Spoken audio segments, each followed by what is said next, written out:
मित्रांनो, तुमच्या वर्कआउटमध्ये ही एक एक्सरसाइज एकदम ॲड करा.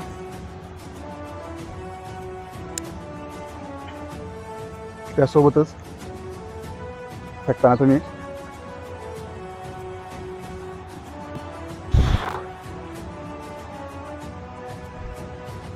ह्या सर्व एक्सरसाइज तुम्हाला